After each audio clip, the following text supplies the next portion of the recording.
results of the German election. Will be the same coalition? Will it be a grand coalition with the SPD? And will it make any difference towards the German attitude towards Eurozone integration? We don't know. Italian government, could it fall in the next few days? Would it survive until after the budget law is passed at the end of the year? Or some people say it might last another 1 or 2 years. We don't know. Certainly there is a possibility that this government may fall soon. Soon next week, soon in a few months. If that were to happen, that will be damaging to the market perception of how dysfunctional Italian politics is. I hope that doesn't happen. There is a risk, there is division of views, and that's a source of uncertainty. There is government and political uncertainty in Greece. Will their government collapse in the next few months? Even they have to do more budget cuts, more reform. There are tensions in Spain and Portugal. Overall, there is austerity fatigue in the periphery of the Eurozone. There is a bailout fatigue in the core of the Eurozone. And the two things could clash. So, are we going to see a process after the German election of faster Eurozone integration, banking union, fiscal union, economic union, emphasizing growth, political union? I don't think so. I don't think the German election will change that, even if there was a grand coalition.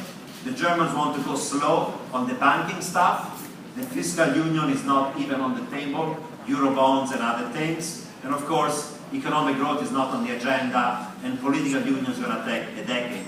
So we're not going to see faster process of integration. And there are many known unknowns about the European Central Bank. They said they may cut rates, but they've not done so. They said they have forward guidance, but it's so fuzzy and vague that is almost meaningless. They've been talking about credit easing, but they've not done so. So will the European Central Bank become more aggressive? So while the tail risk of the Eurozone compared to a year ago have fallen, the risk of a Greek exit, the risk of a breakup, the risk of Italy and Spain losing market access, spread have fallen, the fundamental problems of the Eurozone have not been resolved. Low potential growth, given slow reform, ongoing recession in most of the periphery, and even if and when Italy and Spain are going to start to grow, IMF does not expect them to grow more than between 0 to 1% for the next few years. And therefore, third point, debt sustainability is still at stake. Take Italy, where public debt is 130% of GDP.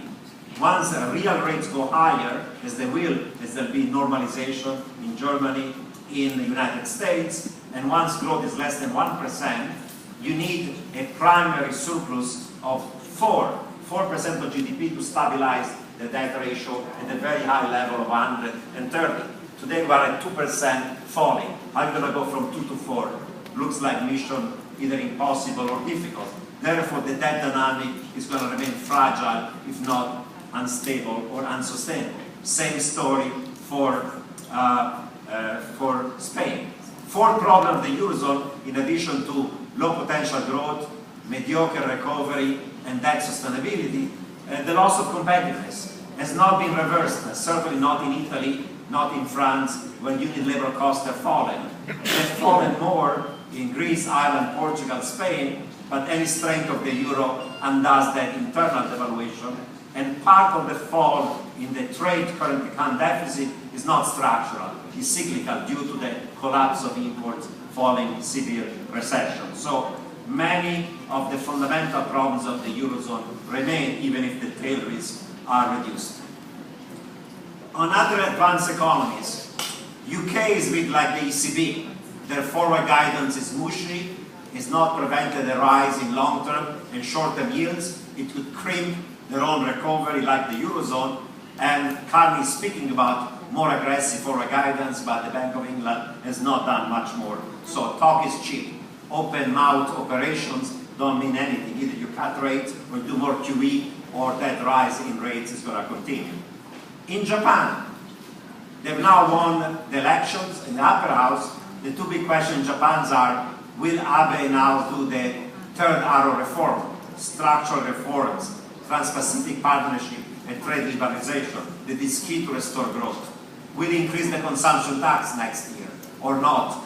Should he or should not? Some people worry that if he doesn't, then there is no fiscal credibility. Some people then end up like 98 when increasing the consumption tax led to another recession.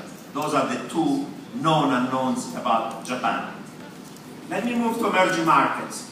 China. There is still a debate. Is it going to be a softer landing or a harder landing? Will China be able to do the reforms that lead to a reduction in savings, in fixed investment, and an increase in private consumption? There is a third plenum of the Central Committee of the party occurring in November.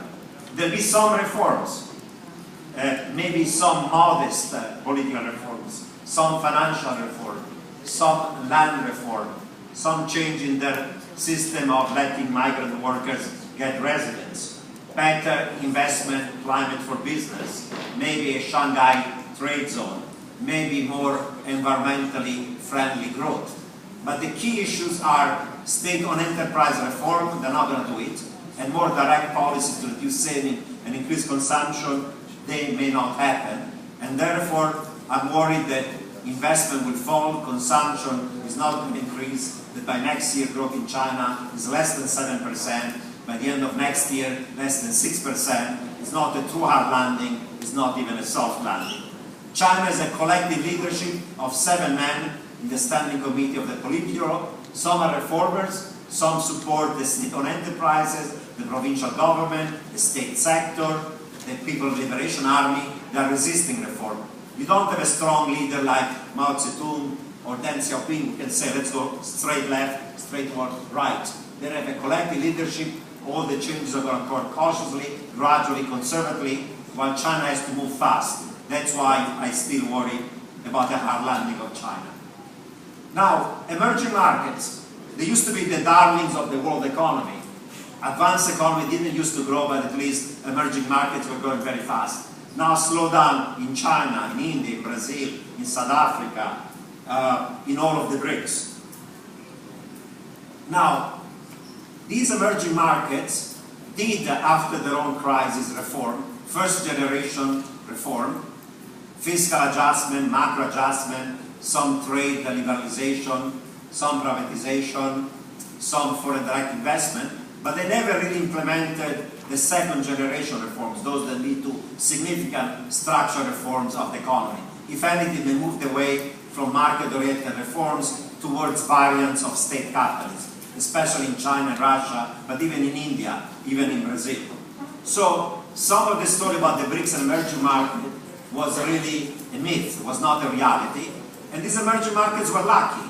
China used to grow very fast. We had the commodity super cycle, and money was cheap, zero policy rates. QE1, Q2, QE3, easy money, US, Eurozone, UK, Japan, and all the money searching for yield was going to emerging markets. Now, China is slowing down, commodity super cycle is over, the Fed, however slowly, is going to taper and exit, therefore the party in emerging market is over, and the hangover looks ugly.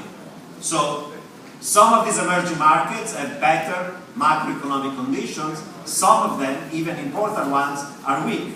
Indonesia, India, Brazil, South Africa, Turkey, these are big, systemically important emerging markets, members of the G20, that have current account deficit, fiscal deficit, low and falling growth, high and rising inflation, and now social and political protests, instability, and election in the next 12 to 18 months. Now, there are some positives that suggest that you're not going to have a repeat of the emerging market crisis of the 10, 15 years before. Exchange rates are more flexible, they're sitting on hundreds of billions of dollars of reserves, and there's less liability dollarization and currency mismatches. So maybe a severe crisis like the Asian one, or Argentina, or others that occurred 10, 15 years ago may not occur. However, there are negatives.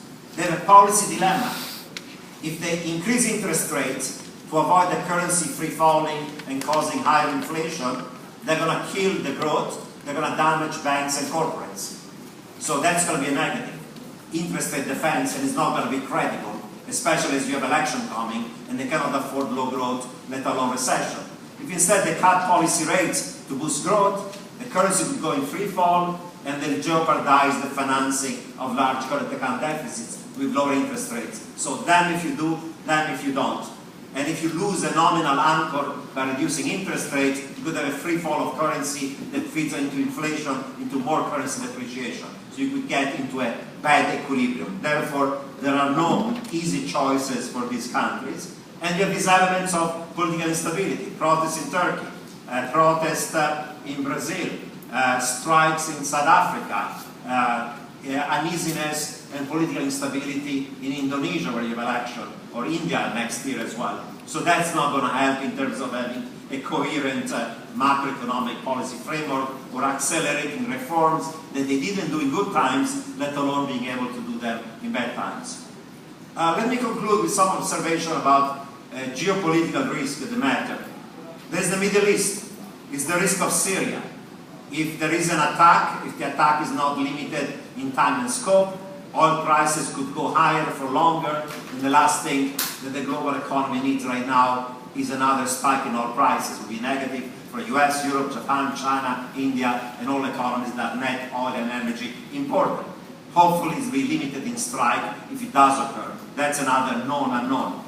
Israel and Iran. Israel has been waiting patiently for over a year for negotiation and sanction to work. If they don't work, Israel may attack. Maybe even the US may attack. You have the Arab Spring countries, Egypt, Tunisia, Libya. Rather than Arab Spring looks like Arab night or a nightmare with social, political, economic fragility. The entire Middle East from Morocco, Algeria on one side all the way to Afghanistan and Pakistan looks like a source of geopolitical instability. People worry about the Middle East, but there are also territorial tensions in Asia between China and India, and Japan and Korea, Philippines and Vietnam, territorial issues on land, on islands, and so on. Those could escalate as you don't have institution for cooperation. And of course, the biggest geopolitical issue of our times for the next decade is going to be the relation between the current superpower, United States, and the new rising superpower, China. And if you don't manage carefully and successfully that relation, the rise of China will occur, hopefully be a peaceful rise. If it were not a peaceful rise, it would create a series of geopolitical issues. That's another known unknown. To summarize, there are some upside risks, there are some downside risks. Some of these things that are risks may turn out better, some of them may turn out worse. If more of them turn out better, the global economy market is going to improve. If many of them turn out wrong, in terms of policy mistakes, political mistakes, policy uncertainties, many things could go wrong. Compared to a year ago, the tail risks are lower. A year ago, we were worrying about Greek exit, Italy and Spain losing market access. Thanks to OMT, ESM, that's not the case. A year ago, we were worrying about US fiscal cliff of 4% of GDP. A year ago, we were worrying about China hard landing, or about the war between Israel and Iran. Those tail risks have been reduced, but have not gone away. The Eurozone is still a mess. The US has all these uncertainties, including those on the fiscal. China now has a harder landing, and it's not just China, but now most of the EM have these harder landing. And the geopolitical issues, including Israel and Iran and the Middle East, are as bad as they were a year ago, maybe worse, as even the Syrian conflict could become a regional conflict, affecting the stability of Jordan, Lebanon, Iraq, Turkey, and the region. Two final observations. There is a meeting of the G20, but my friend Ian Bremmer, who is here, head of Eurasia Group, is a political scientist, and I wrote 3 years ago an article in Foreign Affairs calling, saying this is not a G20 world, it's a G0 world. It's a world in which the great powers diverge in their views, in their economic, political model. They don't agree on anything, on monetary policy, on fiscal policy, on current account imbalances, about exchange rates, about how to reform the financial system, about the international monetary system, about global climate change, about trade liberalization, and about, of course, geopolitical issues. So it's not the G20, it's the G0, and what has happened last night with the debate on Syria suggests exactly that. Second observation and final one, the people at PINCO say we live in a world that is a new normal. I recently wrote a paper published in Institutional Investor again with Ian Bremmer, where we said this is not the new normal, it's a new abnormal. Because you have tension in advanced economies, you have tensions in emerging markets, there are lots of sources of uncertainty, volatility, and risk. There are economic, macro, fiscal, regulatory, taxation, financial, but increasingly also risk and uncertainty that are political and geopolitical. As I said, not everything has to turn for the worse. There is hope that policies at the national level and some degree of international coordination in spite of the G0 is going to reduce those tensions, but there is a risk that then policies at the national level are not the right ones, and at the international level there is not enough cooperation and coordination to achieve a better result. So we live still in a world of risk, volatility, and uncertainty, where there are plenty of known unknowns, let alone the unknown unknowns. And I'm not going to talk about unknown unknowns right now. That will be an overall summary of the remarks that I made. Thanks a lot.